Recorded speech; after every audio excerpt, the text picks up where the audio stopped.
사무엘하 22장 26절부터 51절입니다. 오늘 본문의 배경이입니다. 이제 다윗의 후반부입니다. 다윗은 승리를 주시는 주님의 은혜를 노래합니다. 다윗은 그의 피난처가 되시고 전쟁에서 승리를 주시고 한결같은 사랑을 베풀어 주신 주님을 자신의 등불이라고 노래합니다. 22장 26절부터 28절입니다. 공평하신 주님. 주님께서는 신실한 사람에게는 주님의 신실하심으로 대하시고 흠없는 사람에게는 주님의 흠없으심을 보이시며 깨끗한 사람에게는 주님의 깨끗하심을 보이시며 간교한 사람에게는 주님의 교묘하심을 보이십니다. 주님께서는 불쌍한 백성은 구하여 주시고 교만한 사람은 낮추십니다. 주님은 신실한 사람은 신실함으로, 흠없는 사람은 흠없음으로, 깨끗한 사람은 깨끗함으로 대하십니다. 반대로 간교한 사람은 교묘함으로 대하시고 교만한 사람은 낮추십니다. 반면 불쌍한 사람은 높여주십니다. 여기서 불쌍한 백성이란 신실하고 흠없고 깨끗한데도 불구하고 억울하게 고난을 겪는 자를 말합니다. 이처럼 주님은 세상을 신실하게 다스리고 계시며 사람의 마음의 중심을 보시고 대해주시는 공평하신 분입니다.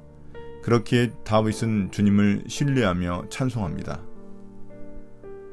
22장 29절부터 37절입니다. 보호하시는 주님. 아, 주님, 진실로 주님은 나의 등불이십니다. 주님은 어둠을 밝히십니다. 참으로 주님께서 나와 함께 계셔서 도와주시면 나는 날쌔게 내달려서 적군도 뒤쫓을 수 있으며 높은 성벽이라도 뛰어넘을 수 있습니다. 하나님께서 하시는 일은 완전하며 주님께서 하시는 말씀은 신실하다. 주님께로 피하여 오는 사람에게 방패가 되어주신다.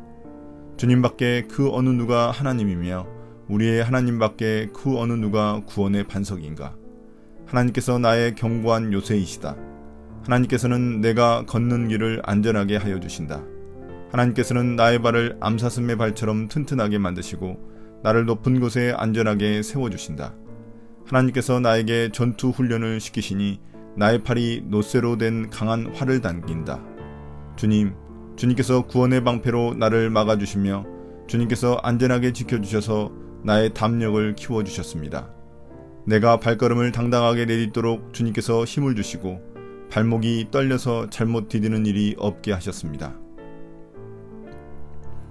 이제 다윗은 승리케 하시는 주님을 찬양합니다. 그는 주님을 나의 등불이라고 부릅니다. 여기서 등불이란 생명을 의미합니다. 주님은 어둠, 즉 죽음을 물리쳐 주시는 분입니다.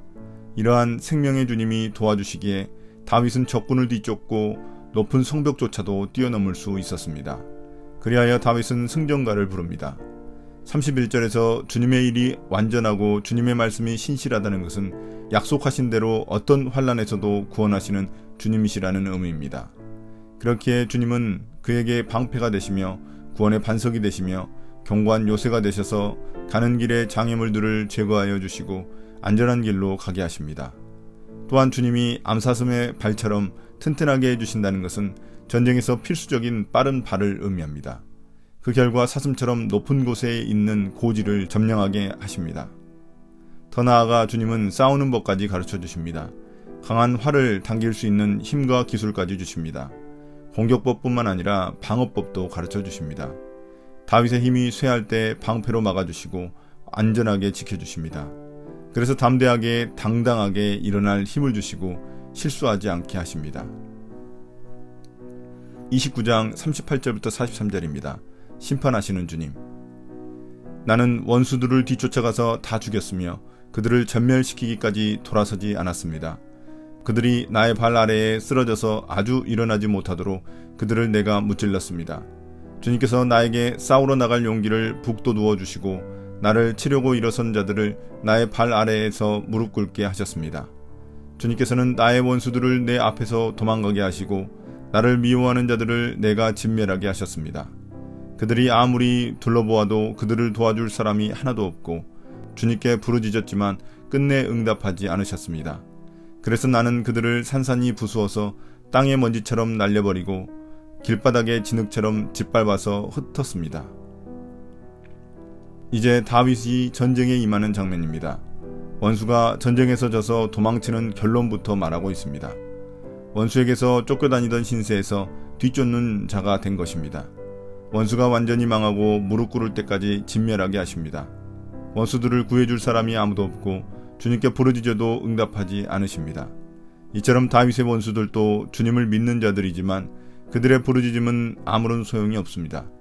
또한 원수들을 진멸하시는 모습을 먼지와 진흙으로 표현합니다. 먼지처럼 날려버리고 진흙처럼 짓밟는다는 것은 완전한 패배를 의미합니다. 29장 44절부터 46절입니다. 다스리시는 주님.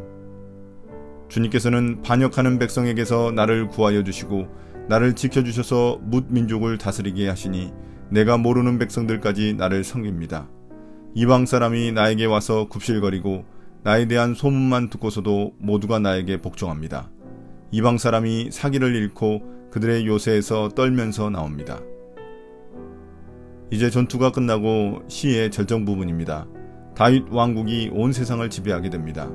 주님께서 이스라엘 내부 분쟁에서 다윗을 건져주시고 그를 보호하여 마침내 모든 민족의 지도자로 삼으셨습니다. 이는 아브라함의 약속이 성취된 것이며 주님께서 다윗을 높여주셨기 때문입니다. 그들은 다윗에 대한 소문만 듣고서도 그 앞에 항복하고 복종합니다. 그들이 싸우고자 하는 모든 사기를 잃고 자신들의 요새에서 떨면서 나와 항복합니다. 주님이 기름 부으신 왕이 온 세상을 다스립니다. 29장 47절부터 51절입니다. 찬양받으시는 주님. 주님은 살아계신다. 나의 반석이신 주님을 찬양하여라. 나의 구원의 반석이신 하나님을 높여라. 하나님께서 나의 원수를 갚아주시고 뭇 백성을 나의 발 아래에 굴복시켜 주셨습니다. 원수들에게서 나를 구하여 주셨습니다. 나를 치려고 일어서는 자들보다 나를 더욱 높이셔서 포악한 자들에게서도 나를 건지셨습니다. 그러므로 주님, 뭇 백성이 보는 앞에서 내가 주님께 감사를 드리며 주님의 이름을 찬양합니다. 주님은 손수 세우신 왕에게 큰 승리를 안겨주시는 분이십니다. 손수 기름을 부어 세우신 다윗과 그의 자손에게 한결같은 사랑을 영원 무궁하도록 베푸시는 분이십니다. 이제 마지막으로 백성들과 함께 주님을 찬양하는 부분입니다. 온 백성들은 하나님이 행하신 일을 듣고 한 마음으로 그분을 찬송합니다.